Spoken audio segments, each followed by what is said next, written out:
హరి ఓం. మనము క్రియంత రూపాల్లో భాగంగా ముందుగా త్వా ప్రత్యయం నేర్చుకున్నాం.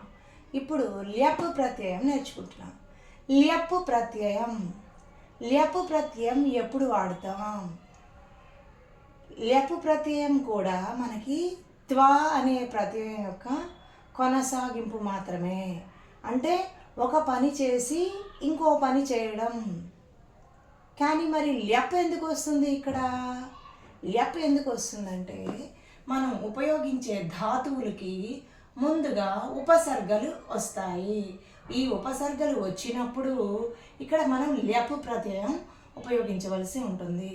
ఈ ఉపసర్గలు సంస్కృతంలో 20 ఉంటాయన్నమాట. ఈ 20 పదాలు కూడా, ఈ 20 ఉపసర్గలు కూడా 1 లేదా 2 అక్షరాలు మాత్రమే ఉంటాయి. మూల ధాతువుకి ముందు ఈ ఉపసర్గ మనము వచ్చినప్పుడు, ఈ ఉపసర్గలు వచ్చినప్పుడు మనం ల్యప్ ప్రత్యయం ఉపయోగిస్తాం. నీ అనే ధాతువుకి ముందు ఆ అనే ఉపసర్గ వచ్చింది. అంటే నీ ధాతువుకి ఆ ఉపసర్గ రావడం వల్ల, ఉపసర్గ ఆ రావడం వల్ల ల్యప్ ప్రత్యయం వస్తుంది. ల్యప్ ప్రత్యయం అంటే మనం ఏం చెప్పుకున్నాం? ల్యప్ ప్రత్యయంలో లకారము పోతుంది, పకారము పోయి యకారం మాత్రమే మిగులుతుంది. అంటే ఆ ప్లస్ నీ ప్లస్ యా, ఆనియా. ఆనియా అంటే తీసుకువచ్చి, ఆనియా. సమ్ అనే ఉపసర్గ ఇక్కడ సృ ధాతువుకి ముందు చేరింది. సృకి ముందు సమ్ అనే ఉపసర్గ చేరింది. అంటే సమ్ ప్లస్ సృ ప్లస్ ల్యప్ అయింది. సృకి ముందు సమ్ రావడం వల్ల ల్యప్ ప్రత్యయం చేరింది. సమ్ ప్లస్ సృ ప్లస్ ల్యప్. ఇక్కడ యా మాత్రమే మిగులుతుంది. కానీ ఈ సృ రావడం వల్ల ఇక్కడ తా వచ్చి చేరుతుంది. సంశ్రుత్య. సమ్ ప్లస్ సృ ప్లస్ ల్యప్ సంశ్రుత్య. తర్వాత మూడోది రూహ్ ధాతు. రూహ్ ధాతు ఆ. రూహ్ ధాతువుకి ముందు ఆ అనే ఉపసర్గ వచ్చింది. ఆ అనే ఉపసర్గ రావడం వల్ల ఇక్కడ మనకి ల్యప్ ప్రత్యయం వస్తుంది. ల్యప్ ప్రత్యయంలో మనకి ఏం మిగులుతుంది? యకారం మాత్రమే మిగులుతుంది. ఆ ప్లస్ రూహ్ ప్లస్ యా, ఆరుహ్య. ఏం మార్పు లేదు ఇందులో, ఆరుహ్య అలాగే వచ్చింది. తర్వాత వి ప్లస్ చింతి ప్లస్ ల్యప్. చింతికి ముందుగా మనకి వి వచ్చింది. చింతికి ముందుగా వి అనే ఉపసర్గ రావడం వల్ల మనము ల్యప్ ప్రత్యయం వాడతాం. విచింత్య. వి ప్లస్ చింతి ప్లస్ యా, తి ప్లస్ యా త్యా.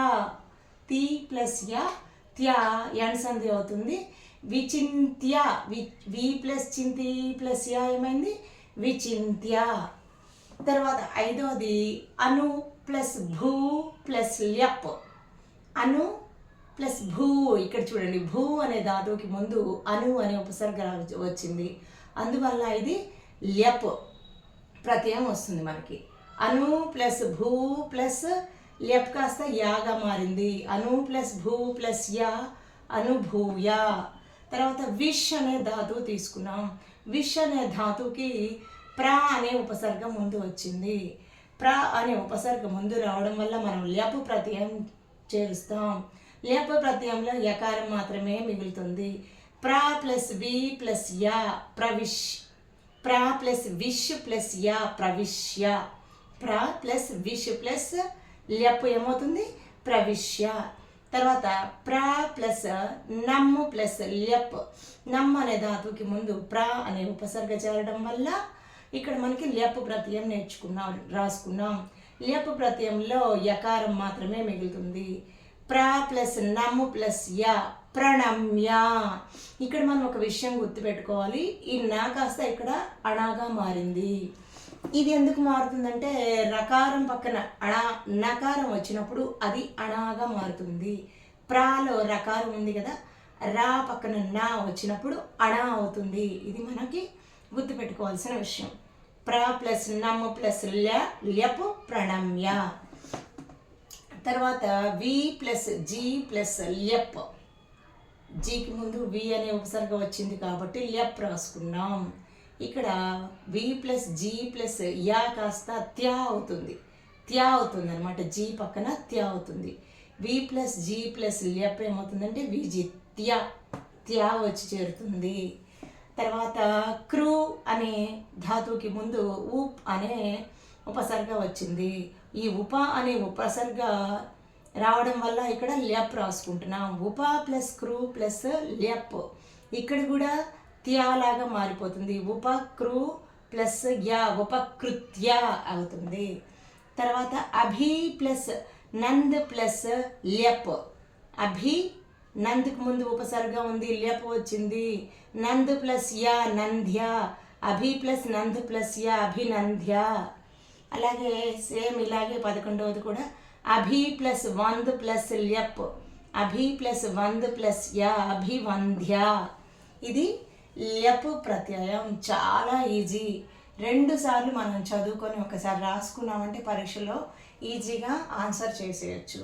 ఇంకొకసారి మనం ఓరల్ చూసుకుందాం. ఒకసారి నాతో కలిసి మీరు కూడా చదవండి. ఆ ప్లస్ నీ ప్లస్ ల్యప్ ఆనియా, సమ్ ప్లస్ శ్రూ ప్లస్ యా, యా చెప్పేసుకుందాం ల్యప్ బదులుగా మనం. సమ్ ప్లస్ శ్రూ ప్లస్ యా సంశ్రుత్య, ఆ ప్లస్ రూహు ప్లస్ యా ఆరుహ్య, వి ప్లస్ చింతి ప్లస్ యా విచింత్య, అను ప్లస్ భూ ప్లస్ యా అనుభూయ, ప్ర ప్లస్ విషు ప్లస్ యా ప్రవిశ్య, ప్ర ప్లస్ నమ్ ప్లస్ యా ప్రణమ్య, వి ప్లస్ జీ ప్లస్ యా విజిత్య. కొన్ని చోట్ల తకారం వస్తుంది, గుర్తుపెట్టుకోవాలి. ఉప ప్లస్ క్రూ ప్లస్ యా ఉపకృత్య, అభి ప్లస్ నంద్ ప్లస్ యా అభినంద్య, అభి ప్లస్ వంద్ ప్లస్ యా అభివంద్య. ఈ విధంగా మనము ల్యప్ ప్రత్యయము చాలా సులువుగా నేర్చుకోవచ్చును.